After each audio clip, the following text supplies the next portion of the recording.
estuvimos hablando del arco eléctrico. ¿Alguien me puede tratar de decir las 4 o 5 cosas más importantes que vimos en relación con el arco eléctrico?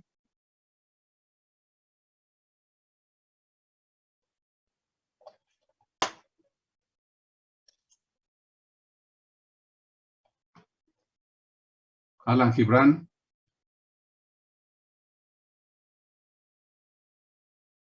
Alan Gibran, ¿estás Profesor. ahí? Sí, aquí estoy. ¿Podrías decirme qué cosas estuvimos diciendo alrededor del arco eléctrico?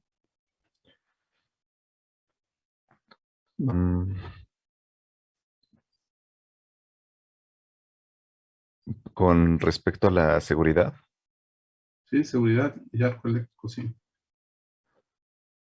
bueno, pues lo que hemos estado viendo en diferentes clases es como la intensidad que que podría llegar a tener un arco eléctrico, que sería capaz de quemar, no sé, hicimos ahí un cálculo de no sé cuántas varillas, y que por eso era necesario estar muy conscientes de la necesidad de tener la protección necesaria cuando estamos trabajando con altos voltajes. No. El arco eléctrico no tiene que ser alto voltaje. Es una fuente de energía, de alta energía. Puede ser incluso una batería de coche. Sí, El sí, arco también es cierto. eléctrico, ¿mande? Sí, también son o sea, no tan altos voltajes, ¿no? ¿A qué distancia? A ver, Avilés, ¿estás ahí?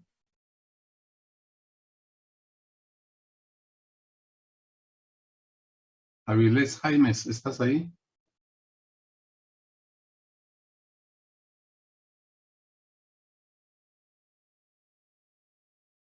Juan Antonio Cardona, ¿estás ahí? Sí. ¿Podrías decirme a qué distancia de seguridad tendrías que pararte para que no te alcanzara el arco eléctrico?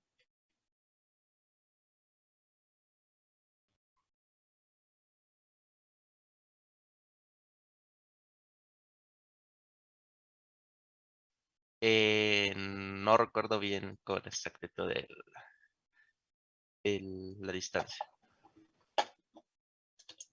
Alan Gibran. A ver, Mauricio Soto, ¿estás ahí? Sí, aquí estoy. ¿A qué distancia habría que pararse para que no te alcance el arco eléctrico? A 1.5 metros. No. Raimundo Pesina. ¿No es a 3 metros? A 3 metros, sí, profe, ¿no? ¿A cuánto? 3 3 metros. metros. A 3 metros, sí. Y puede ser que te alcance, ¿eh? Pero bueno, ya bastante más reducido, pero sí, puede ser que te alcance. De hecho, estuvimos hablando también que cuando se hacen trabajos industriales, la gente tiene que llevar lo que se llama un hombre ayuda. Y el hombre ayuda tenía que saber 4 cosas. Aldo Quiroz, ¿cuáles son las 4 cosas que tiene que saber el hombre ayuda? Un momento, profesor. ¿Mande? Un momento, es que estoy buscando mi apunte.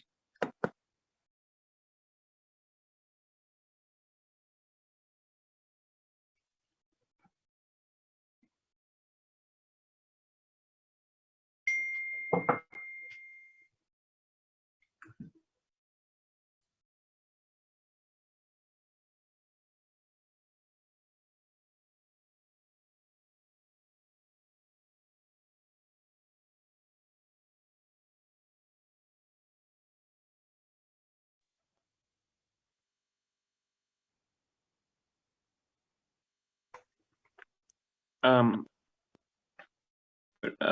bueno, no encuentro el apunte, pero lo sobre que puede causar quemaduras en el cuerpo, por ejemplo. No, estamos hablando del hombre ayuda, las 4 cosas que tiene que saber el hombre ayuda. El hombre ayuda no es necesariamente un eléctrico, pero es un agente que en caso de que tenga accidente el eléctrico, lo pueda rescatar.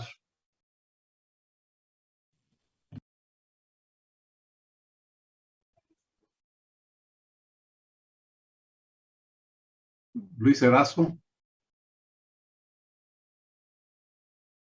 Luis Erazo, ¿estás ahí?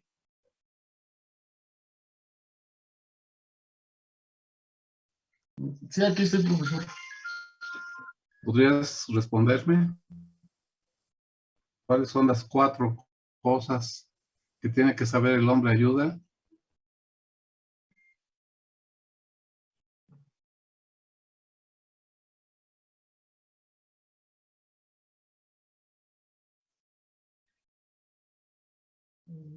No, es que no lo recuerdo todas. ¿De qué te acuerdas? Una era pararse a más de 3 metros de distancia.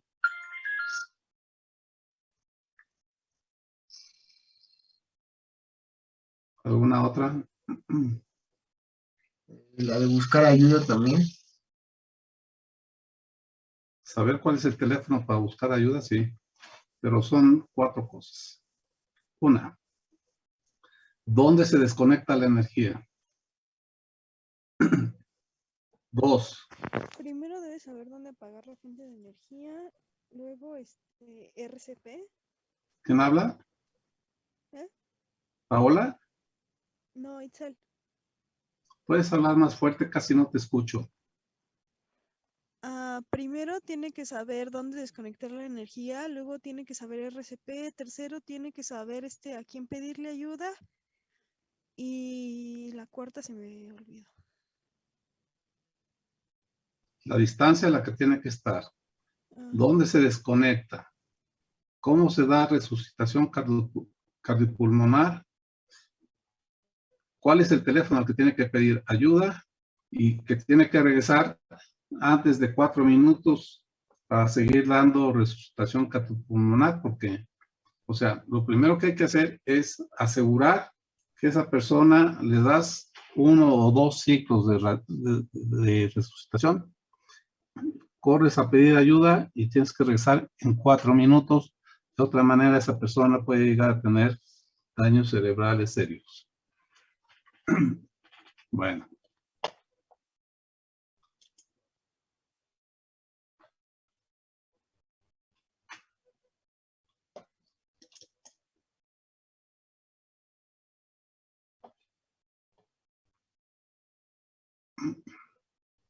La clase pasada estuvimos empezando a hablar de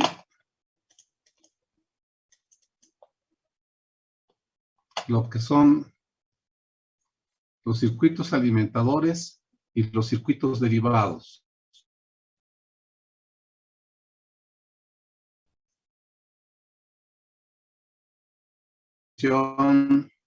De circuito derivado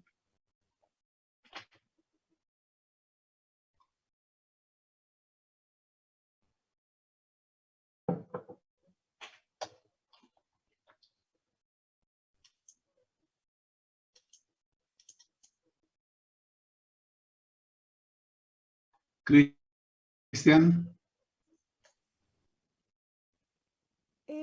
bueno, ¿puedo?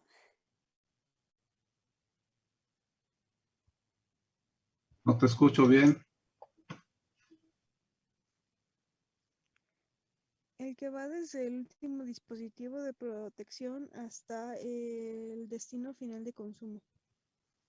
Bien.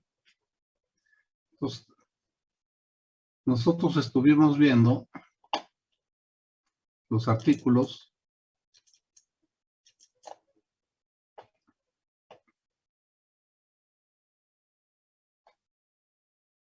que tienen que ver con circuitos derivados, el 210, y el cálculo, el 220. Y alimentadores, el 215 y también el 225. La cometida es la parte que entra de Comisión Federal. Y dijimos que uno de los artículos también, prácticamente todos esos artículos son importantes. Pero el 215 es para los alimentadores que van a estar muy cerca de las acometidas. Y para todos ellos aplican el 240 y el 250, que es el de tierras.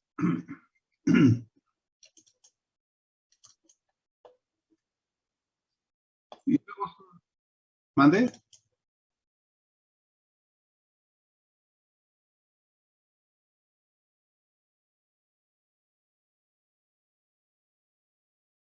Sí, gracias.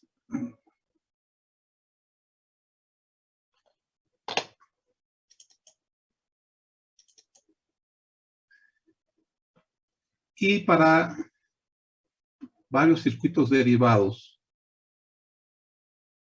que alimentan aire acondicionado o motores, tienen dos artículos específicos para ellos, el 430 y el 440.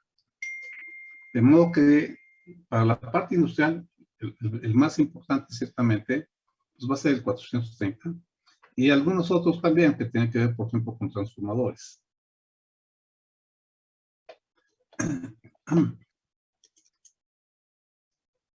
Luego estuvimos viendo la carga y después de la carga revisamos el diagrama unifilar y del circuito alimentador leímos las normas que van aplicando e hicimos este primer diagrama que tiene que ver con un detalle. Vimos detalles industriales la clase pasada, pero para la casa este es uno de ellos y esta es una versión de donde aparece el puente de unión principal y los códigos de colores de los cables. Estos tres cables podrían ser todos negros, pero bueno, aquí utilicé tres colores, un poco para mostrar la variedad de lo que podría ser, pero aquí aparece el cable del neutro, que también podría ser blanco, y aquí está el cable de tierra, que aparte de ser verde, puede ser verde con franjas amarillas. Esa suele ser una práctica, más que nada en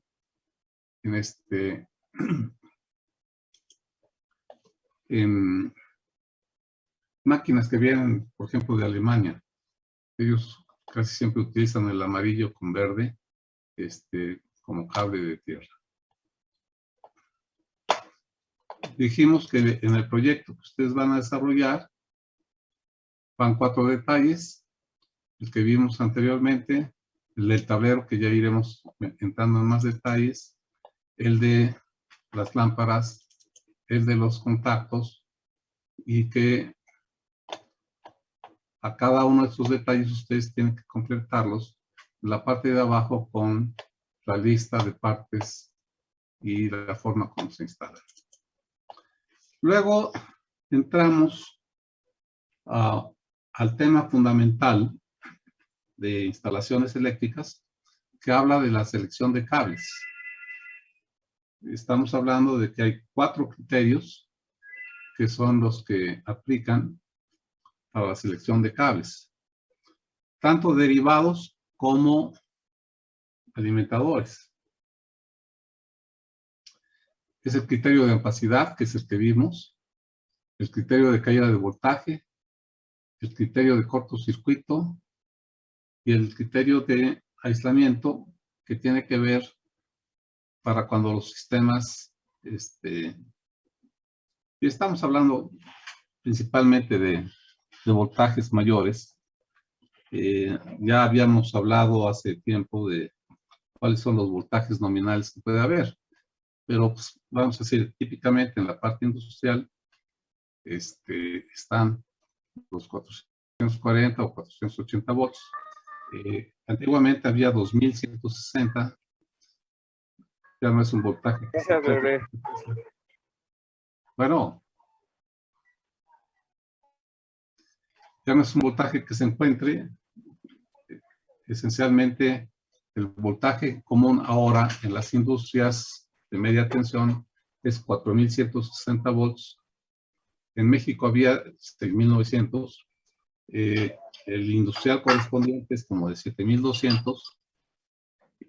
También en la parte industrial encontramos el de 13200, 13800. Y la diferencia a veces, por ejemplo, 480, 460, es que el voltaje es diferente en el equipo que genera del equipo que es accionado, porque hay una caída de voltaje. Y esta caída de voltaje, por ejemplo, en los motores, es importante especificar que su voltaje nominal es 460 por 440, porque cuando se hacen las pruebas de potencia y de eficiencia, a la hora de que está a plena carga el motor, la caída de voltaje del alimentador y alimentadores. Tiene bien diabla, güey.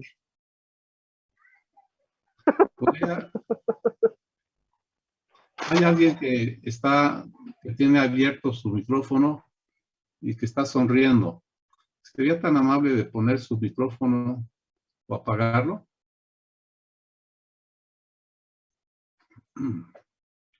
Bien.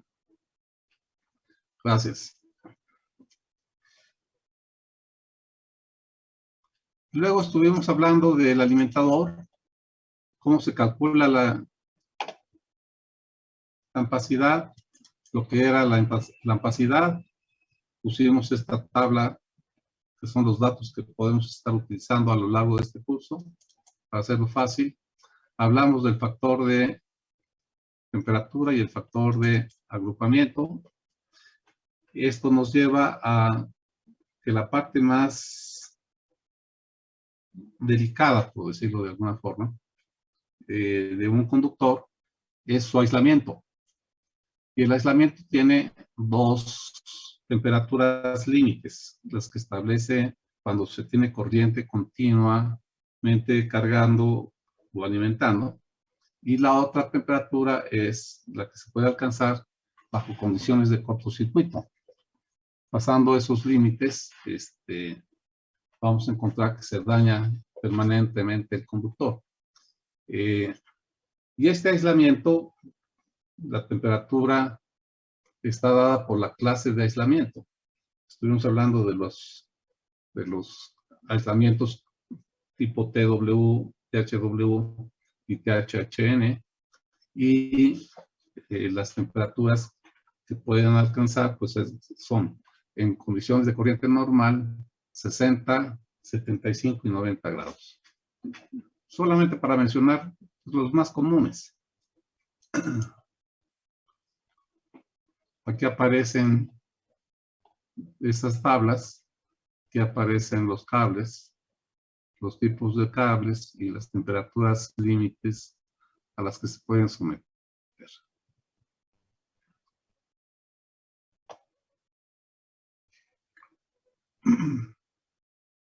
Y una de las cosas que dijimos alrededor de los cables es que en un tubo no pueden ir al 100%, llenando al 100% el tubo.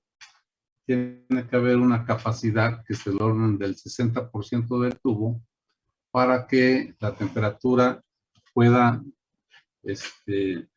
normalizarse. De otra manera, el cable seguiría aumentando su temperatura porque, pues, como quiera que sea, la corriente va generando calor y si no se disipa, pues, solo queda el que suba la temperatura.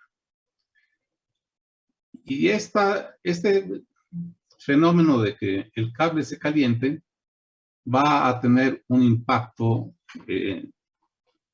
no solo en el conductor, sino en los dispositivos de protección que estén cercanos a él. Porque, por ejemplo, el interruptor termomagnético, como su nombre lo dice, hay una parte térmica y una parte magnética. En la parte térmica significa que hay un elemento bimetálico.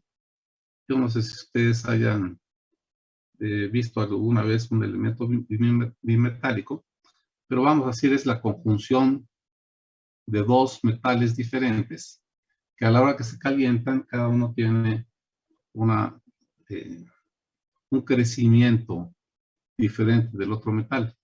Y estos dos metales están unidos, puede ser con dos remaches en los extremos, un extremo y el otro, pero cuando se calientan, uno crece más que el otro y el elemento bimetálico se arquea, con lo cual desconecta un contacto. Y este es muchas veces una de las formas simples o normales en las cuales protege. Ya cuando hablemos de un interruptor termomagnético, veremos algún video, pero la verdad es que se necesita tener una concepción de qué es lo que puede estar pasando con ese elemento bimetálico, porque cuando vean el video, pues se van a dar cuenta que pues, muchas veces son movimientos relativamente pequeños y a veces no son muy perceptibles.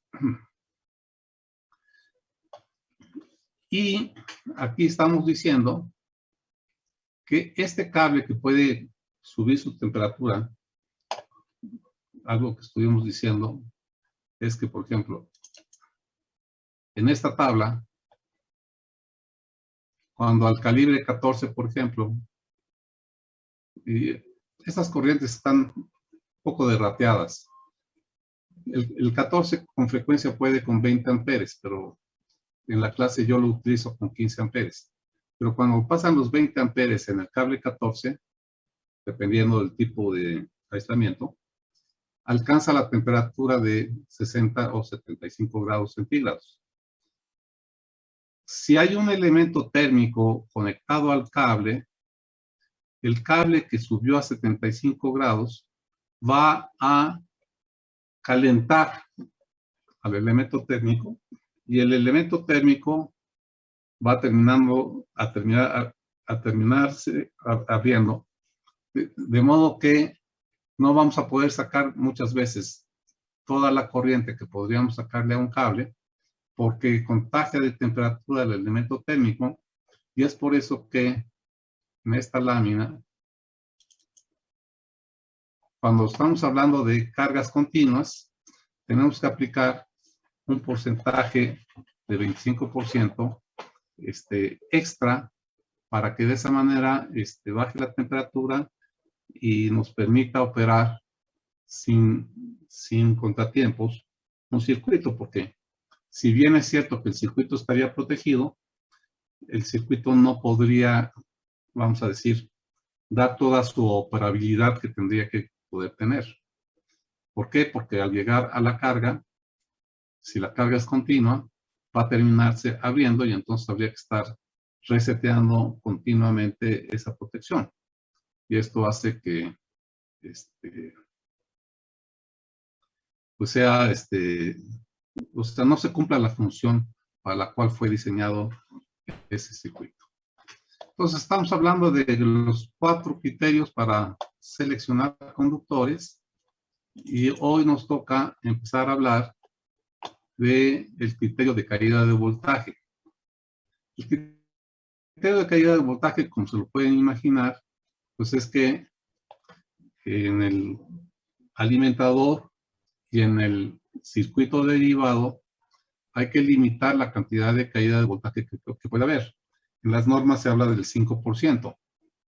Y ese 5% en forma práctica lo dividimos en dos partes. 2% para el alimentador y 3% para los circuitos derivados. La razón es que el circuito alimentador es uno solo. Los circuitos derivados son muchos. Si hiciéramos al revés las cosas, pues serían muchos de los circuitos derivados que habría que crecer su calibre, cuando es más económico, pues crecer el calibre del alimentador. Por eso es que al alimentador solo le damos la oportunidad de crecer o de tener una caída cercana al 2%.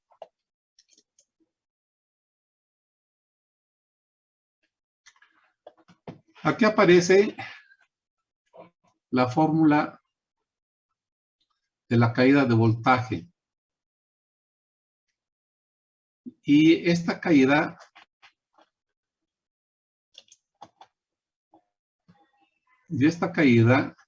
es, o esta fórmula de la caída, es la caída en un conductor y es la que empleamos para el cálculo de la caída de voltaje en un conductor desde el punto de vista industrial.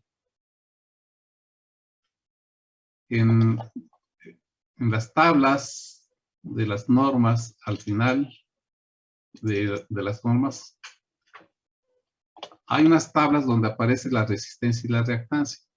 De ahí yo tomé estos datos, que son pues los que podríamos llegar a utilizar en los calibres normales. Pero la tabla es obviamente mucho más grande que esta. Pero aquí aparece ya la resistencia y la reactancia para poder ser utilizadas en la fórmula que tenemos. Y en la parte de abajo, aquí estamos mostrando que esta caída, calculada de esta manera, esta caída es, vamos a decir, la fórmula exacta. Y esta es la fórmula aproximada.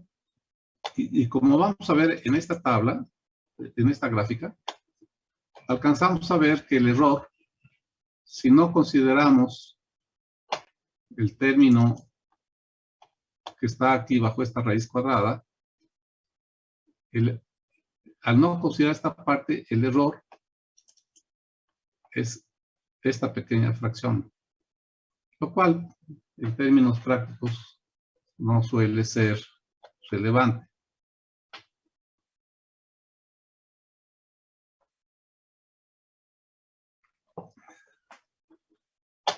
Ahora, esta es la caída de un solo conductor.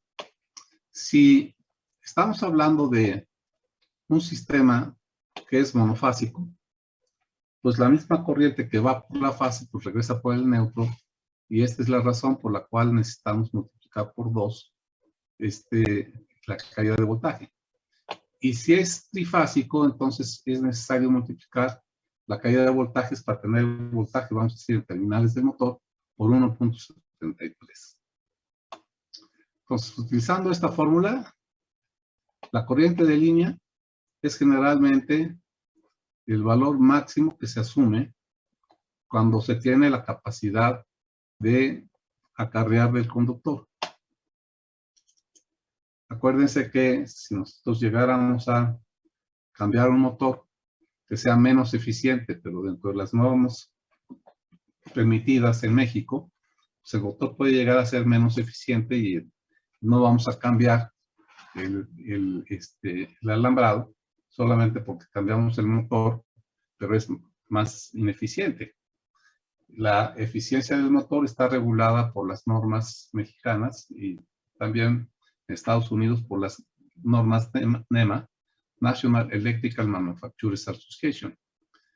Y aquí aparece la definición, que son bastante conocidas, alrededor de esta fórmula de caída de voltaje. De modo que,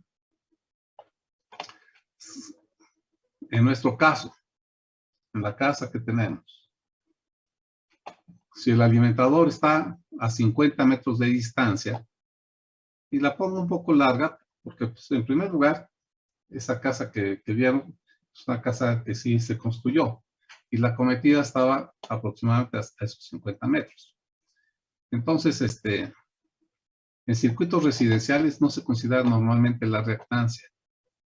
Pero esto ya lo habíamos dicho, que de esta fórmula Esta se aplica para la parte industrial. En la parte residencial solamente se toma muchas veces la corriente por la resistencia. Entonces, si recuerdan, habíamos escogido un cable de 60 amperes con 60 amperes de fusible. Entonces,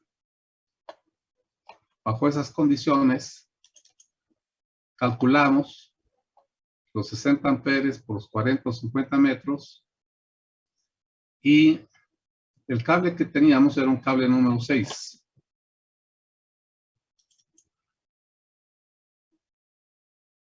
Cable número 6. Y ese cable número 6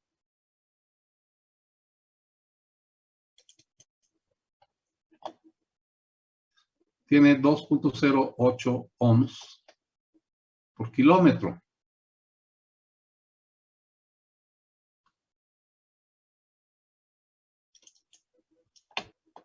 Entonces, 60 amperes por 40 metros por 2.08 entre 1000 nos da que la caída en el cable de fase es de 5 volts por fase a neutro. Si aceptamos solamente 2%, encontramos que son 2.4 volts permitidos. Y no vamos a considerarlo el neutro porque estamos suponiendo que vamos a lograr un diseño balanceado. Entonces, si aceptamos el 2% de caída, pues solamente podríamos tener 2.4 volts permitidos. Y como hay 5 volts, pues algo que podemos hacer es dividir los 5 volts entre 2.4. Significa que tenemos que tener una resistencia de cable que sea esencialmente la mitad del cable número 6. Si regresamos a nuestra tabla de cables, aquí tenemos el cable número 6, que tiene 2.08, y nos vamos al cable número 2, que tiene pues, prácticamente 1.05, que es la mitad. Y entonces terminamos diciendo que escogemos para nuestro alimentador cable número 2. De modo que en nuestro diagrama unifilar hemos cambiado ya al cable 4 número 2. Todavía nos falta el cable de tierra. Estos 4 cables son las 3 fases y el neutro. Y si regresamos a nuestra tabla, 4 cables del número 2, 4 cables del número 2 necesitan una tubería de 35 milímetros o si recordamos que solo podemos usar el 40% y que el 25% en el caso de una instalación nueva es lo recomendable, al menos es la norma en Estados Unidos. Y a mí me parece una norma aceptable para cuando una instalación es nueva, porque siempre puede llegar a crecer un poco más. Por eso es que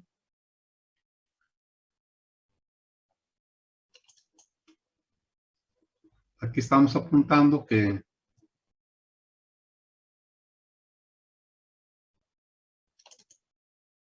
el cable podría venir en un cable de 41 milímetros de diámetro. Entonces tenemos, porque todavía incluso nos hace falta pasar lo que sería el cable de tierra.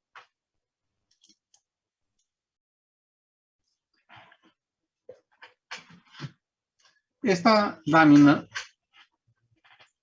como ya no vamos a ver más de caídas de voltaje,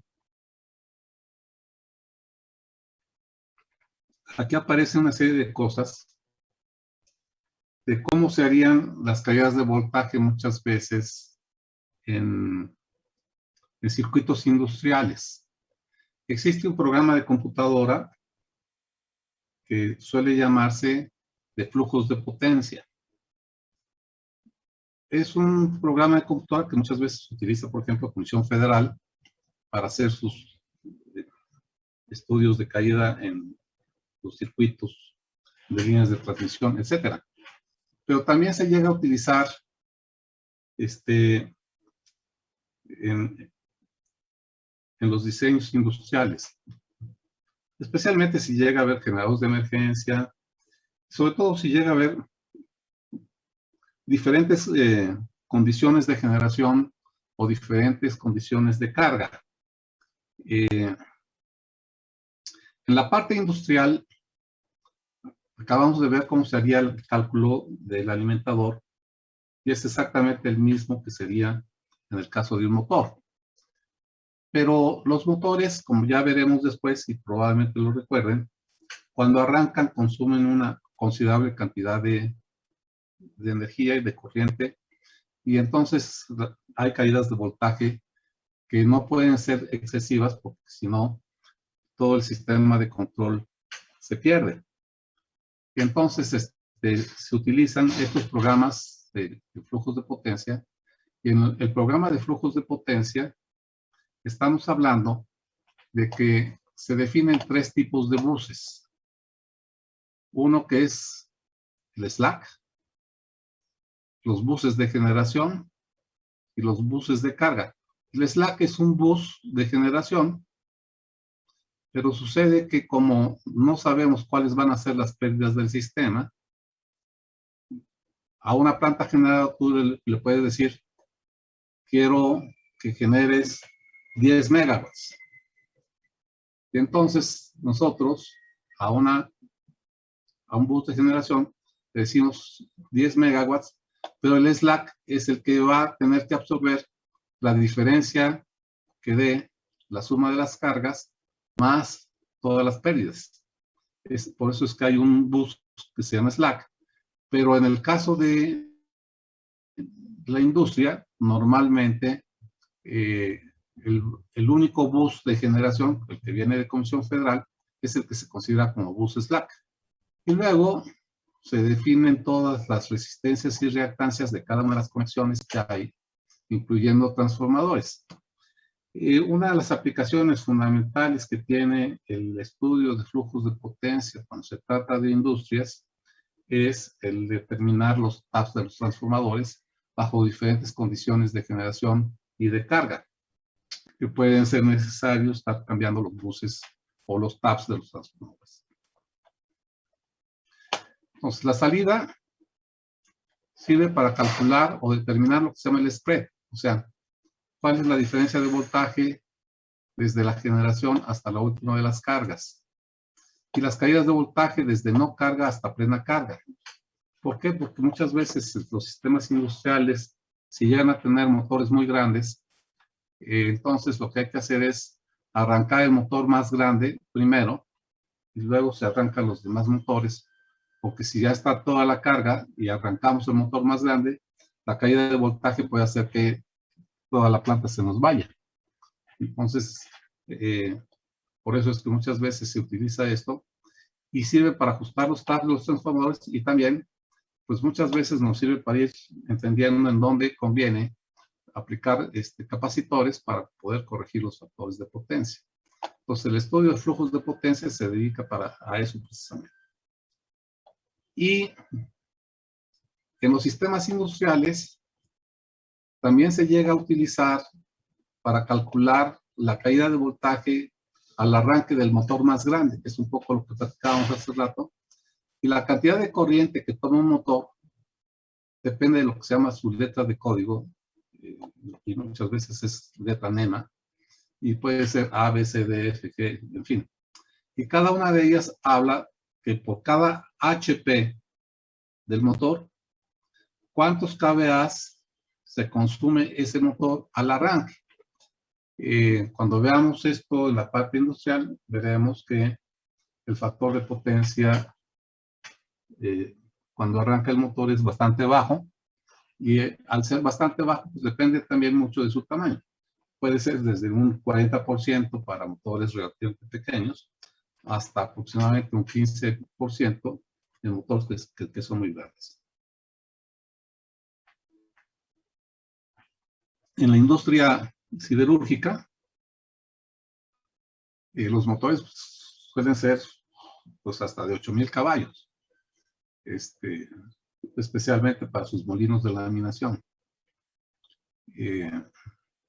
De tal forma que no es nada despreciable que un motor de 8,000 caballos al arrancar pues tome 50,000 caballos. O sea, no es algo tan trivial.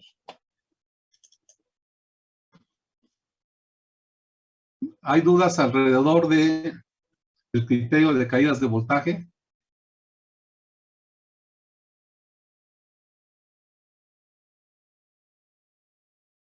Sí, Vuelvo a en preguntar. nuestro caso tendríamos que utilizar algún estudio de flujos de potencia.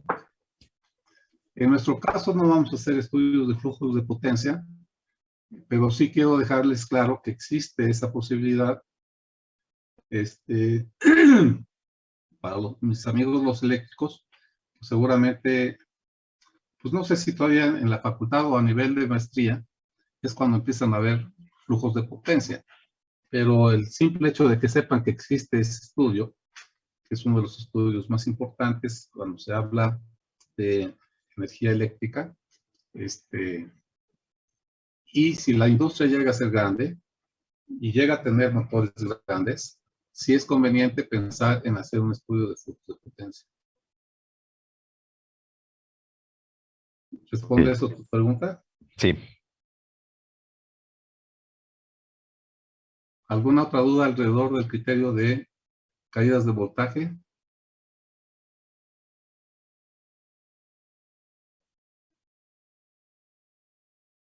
Bueno. Entramos ahora al tema de cortocircuito. El criterio de cortocircuito.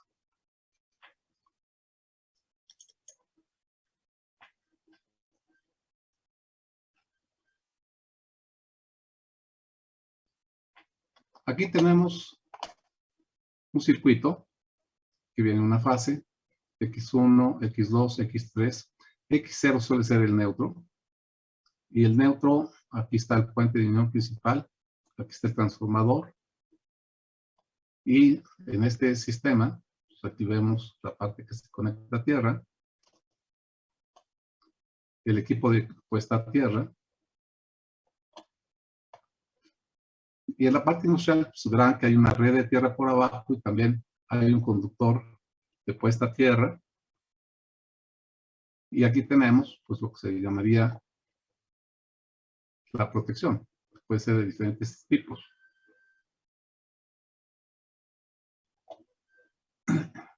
Pero cuando hay un cortocircuito,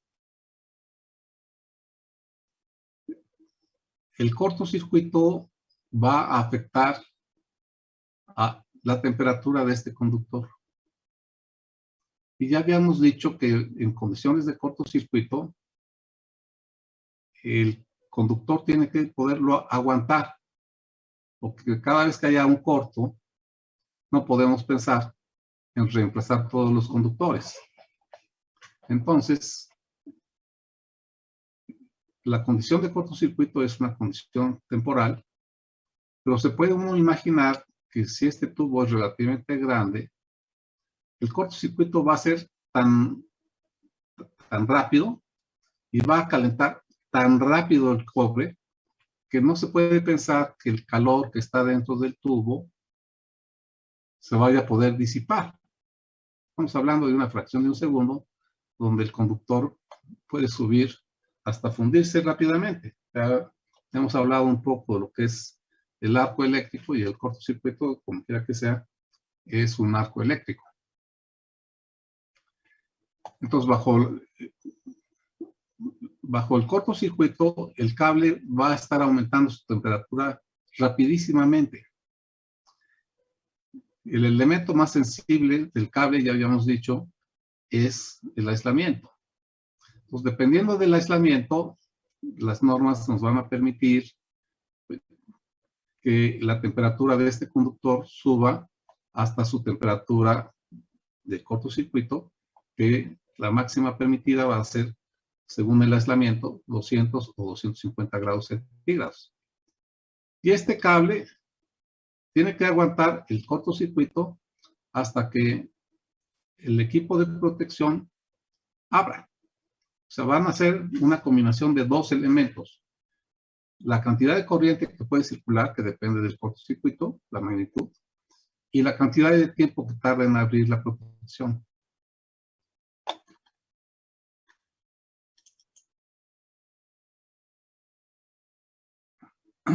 Ahora bien,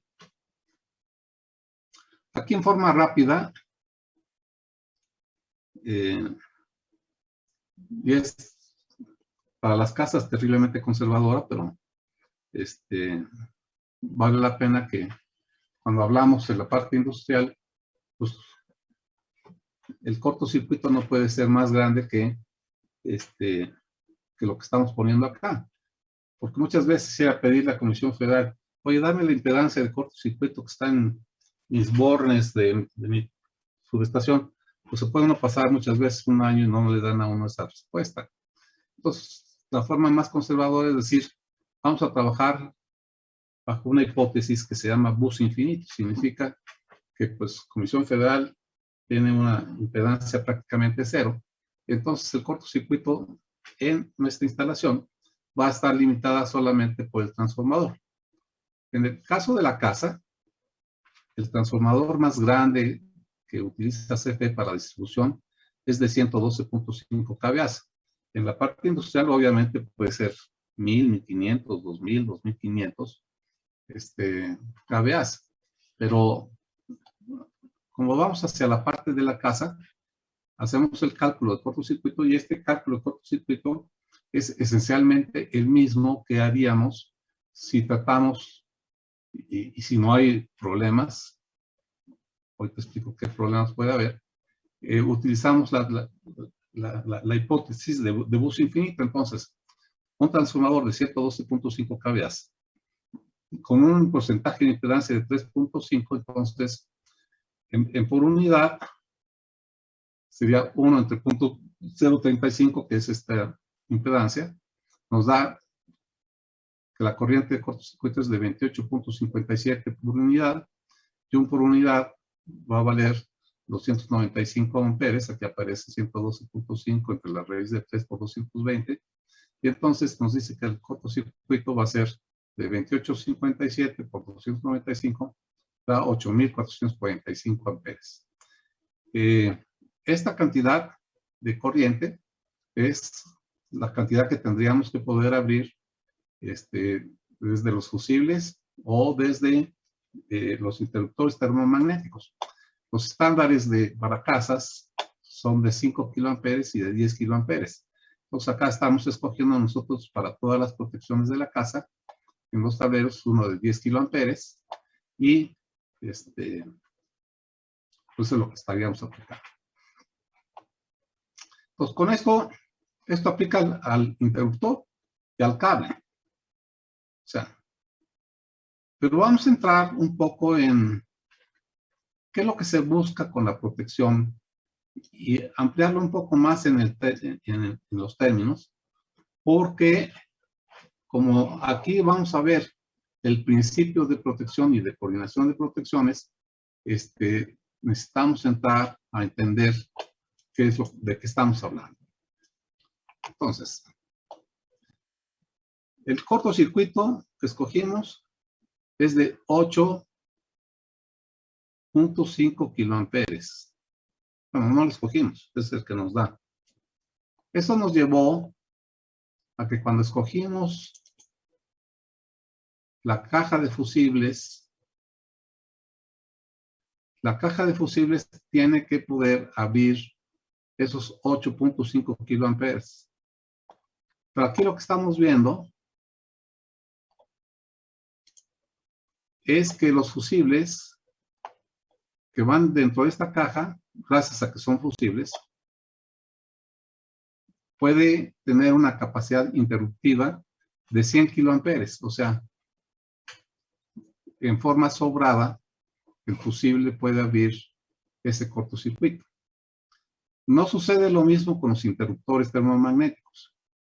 En las casas, los interruptores termomagnéticos son típicamente de 10 kiloamperes a 220 volts. Y en la parte industrial, los interruptores termomagnéticos suelen tener pues, la más baja de 14 kiloamperes, 22 kiloamperes, llega a 65 y hasta 100 kiloamperes en los tamaños más grandes. El tamaño para efectos de capacidad interruptiva en un interruptor termomagnético está normalmente seleccionado por lo que se llama el marco del interruptor. Entonces, el marco del interruptor define también su precio. El de 14 kiloamperes es más chico y obviamente conforme aumenta la capacidad interruptiva, pues el cortocircuito y el costo del interruptor pues son bastante más altos.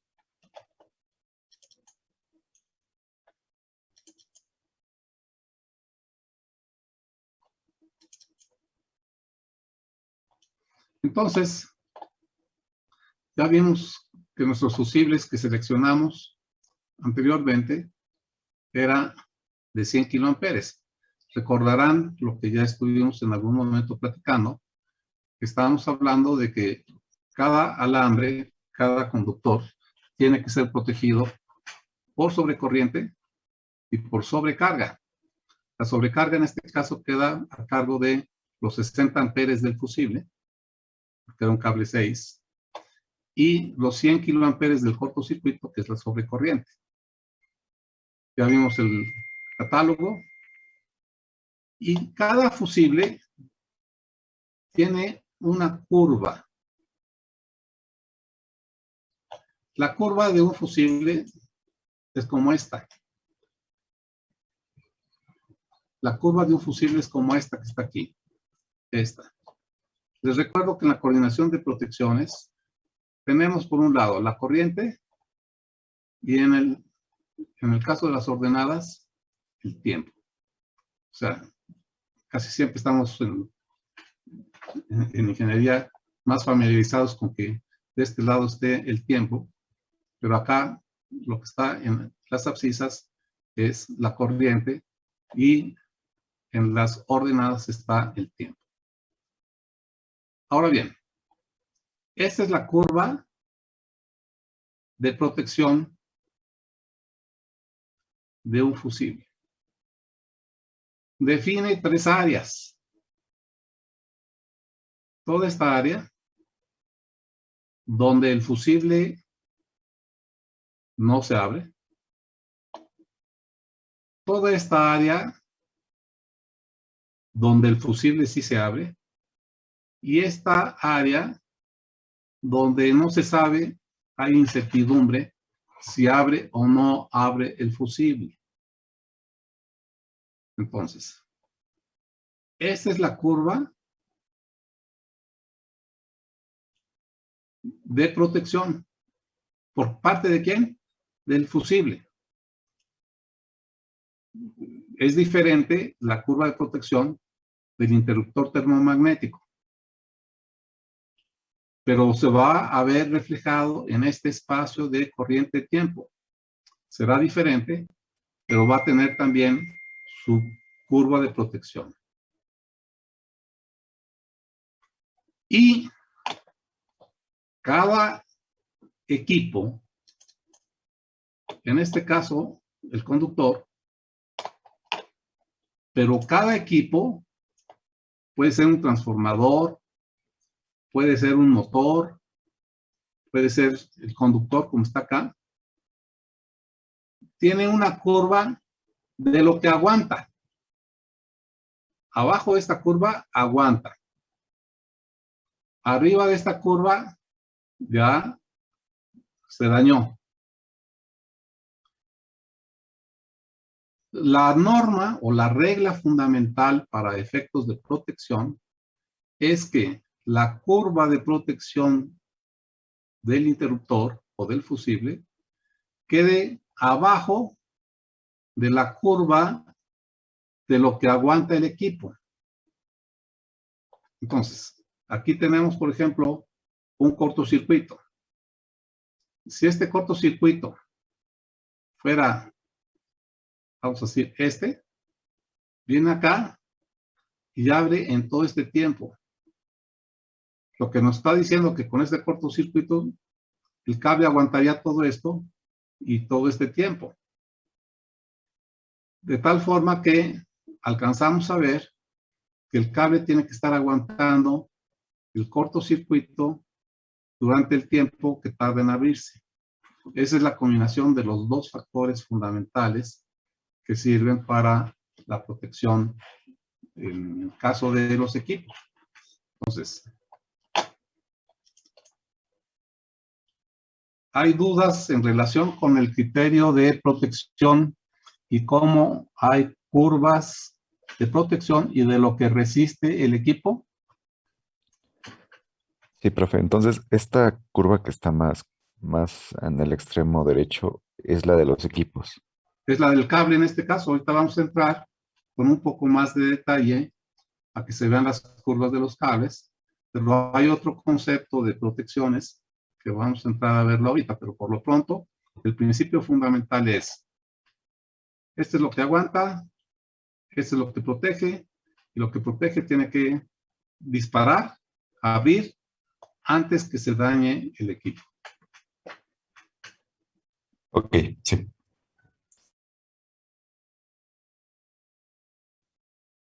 ¿Alguna otra duda alrededor de esto?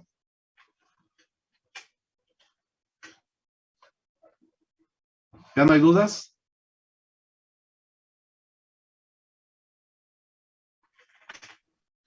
Creo que no, por usted. Bien.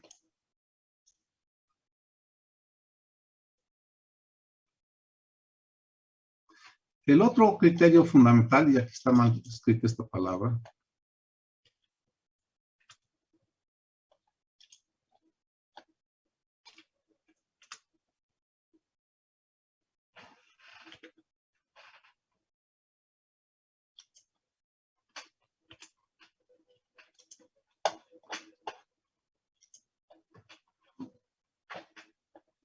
es lo que se llama selectividad. Aquí aparece un esquema de protecciones para una industria, vamos a decir. Y alcanzamos a ver que aquí hay, vamos a decir, un centro de control de motores, acá tablero de distribución de fuerza, acá la protección secundaria principal del transformador, en fin. Entonces, alcanzamos a ver que hay una serie de dispositivos de protección. Y esta serie de dispositivos de protección deben operar de tal forma que si por alguna razón esta no abre, abra esta, y si estas dos no abren, abre esta. Pero lo ideal es que si hay un cortocircuito en este conductor, solamente la protección más cercana a él es la que abra, porque si hay un cortocircuito acá y se abren todas, pues perdemos toda la fábrica, en lugar de que solo un motor, y a lo mejor es una lámpara la que entra en cortocircuito, y lo único que se busca es que este circuito, el más cercano a la falla, sea el que abra. Esto es lo que significa selectividad. Y en las curvas, lo que va a suceder es que va a haber varias curvas de protección, y la idea es que solamente la más cercana de las diferentes van a estar abiertas. Muchas veces, por ejemplo, los interruptores electromagnéticos, que son los que pueden manejar un poco más el tiempo, el termomagnético no puede, o normalmente no puede.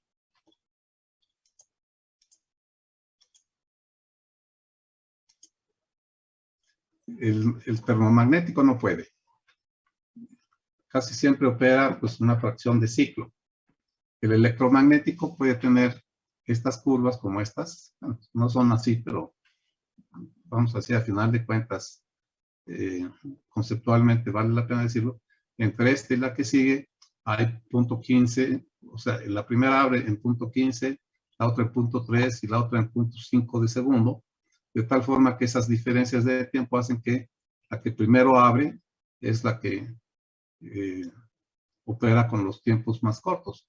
La otra vendría por acá y entonces tardaría más tiempo y entonces eso haría que la segunda protección tarde 0.15 de segundo más que la primera protección, tiempo en el cual es suficiente.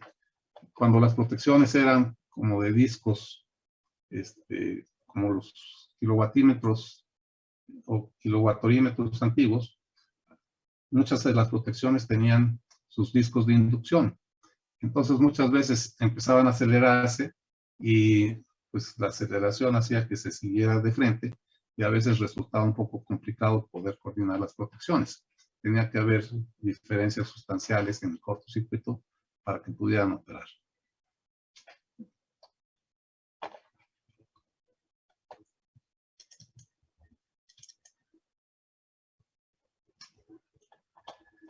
De este lado estoy poniendo los diferentes tipos de fusibles que están cubiertos por las normas de WELE. WELE es Underwriters Laboratory y CSA son las normas canadienses. Aquí habla de los diferentes tipos de fusibles. Y acá estamos hablando de cuáles son las curvas de esos fusibles para diferentes valores.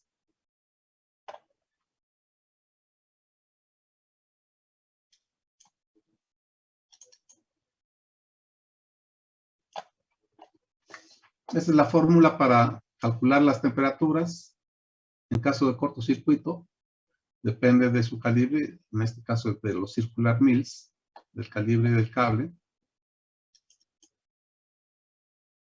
Y aquí habla de cuáles son los tiempos y las temperaturas según los tipos de aislamiento que pueden haber bajo condiciones de cortocircuito. Aquí estamos hablando de lo que es desde los plásticos hasta los neoprenos, termoplásticos, etc. Y aquí alcanzamos a ver lo que yo les decía antes. Normalmente las temperaturas de lo que utilizamos pues son 200, 250 grados, pero pues hay algunos como los termoplásticos que solamente aguantan 150 bajo condiciones de cortocircuito. Y esta es la tabla. Voy a tratar de amplificarla.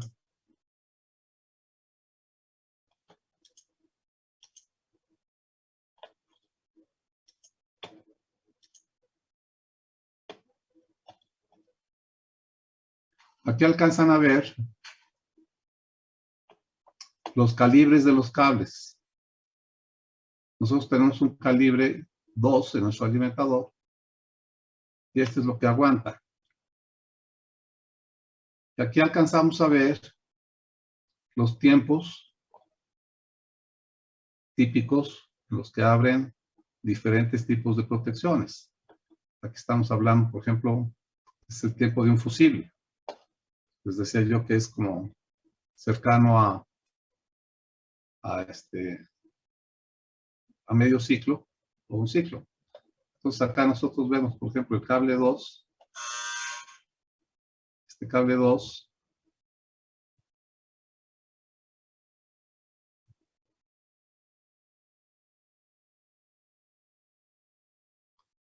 2000 amperes, 4000 amperes, lo que aguantaría y durante cuánto tiempo.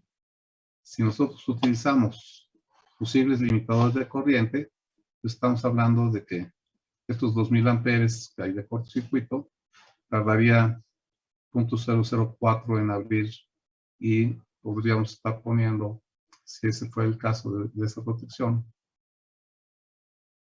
un cable 8. Nosotros tenemos cables 2 para nuestros 8 kiloamperes que tenemos ahí. Pero recuerden, estos 8 kiloamperes es el caso más extremo y prácticamente sería en los bornes del transformador de distribución de Comisión Federal.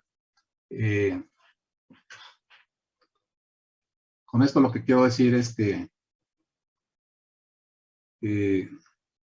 el cortocircuito es uno de los que define la capacidad interruptiva y lo que debe poder aguantar, pero del transformador viene la acometida, es un cable que suele ser relativamente delgado y son unos cuantos metros de cable de acometida, baja sustantivamente el cortocircuito. Cuando yo digo que estamos utilizando el cálculo de cortocircuito en su condición más extrema, pues es que si pasamos esa condición más extrema, pues ciertamente pasamos pues un cortocircuito menor. Entonces, esta es la curva. Esta es la curva de los fusibles.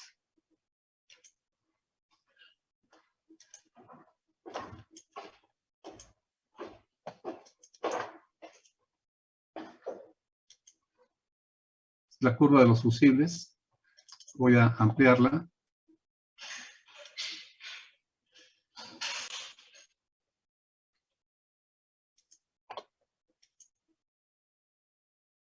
Y aquí alcanzan a ver, este es el fusible de 30 amperes. Esta es su curva.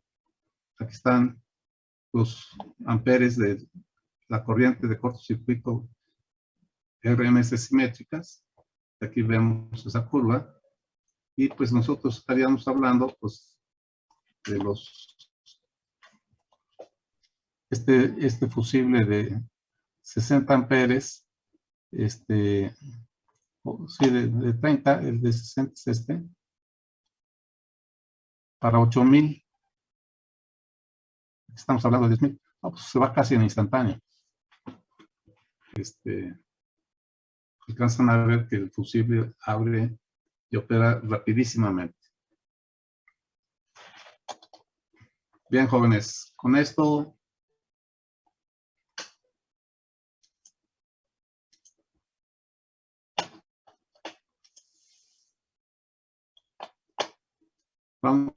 nos vamos a nuestro break. Regresamos en 5 o 10 minutos y continuamos.